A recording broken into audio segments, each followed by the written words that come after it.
Let's talk about quoting rates for audiobooks.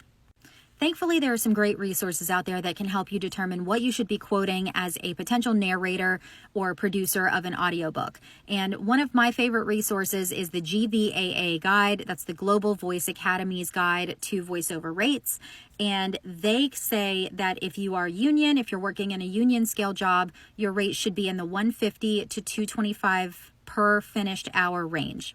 If you're non-union, that rate is actually a little bit higher. And the first time I looked at this, I thought, shouldn't that be the other way around? Shouldn't the union rate be higher?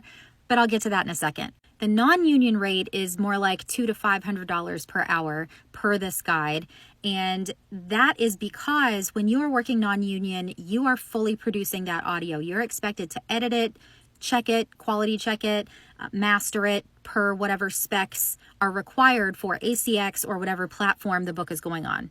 Typically with a union job, you're only responsible for the narration. So you just have to send a clean recording. You take out any mistakes that you make or stumbles over words, things like that, mispronunciations. But otherwise, you send it off to an engineer and they're the ones who actually edit and master the audio. So that's why that rate discrepancy is a little bit deceiving. The non-union rate is higher because it's allowing you basically a stipend to bring in an engineer if you so choose to do that mastering process for you. Or you can do it yourself and pocket the extra money, which is what I do. There are other types of agreements you can have as an audiobook narrator beyond the per finished hour kind of rate. And those are called royalty share deals, or on ACX, they also offer something called royalty share plus. And what that entails is basically you and the rights holder are sharing the royalties that come in from the sales of that audiobook.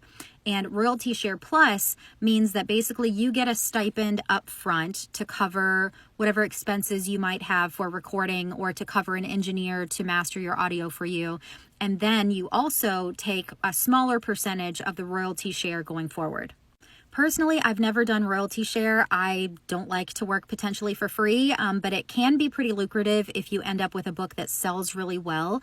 But it is a gamble. There's no guarantee that you're ever going to get paid on that, and that's a chance I'm not willing to take personally. The way you can determine what your specific rate for a project should be should take into consideration what kind of training you've had. Do you have a really strong acting background? Do you have a really strong voiceover background? Are you using really high-end equipment? Have you invested a lot of money into your recording space? Is it really soundproof? Are you outsourcing the editing and mastering, or are you doing it yourself? Make sure you take advantage of the online resources that are out there to help you set your rate. And here's a few of my favorites, and make sure you value your time.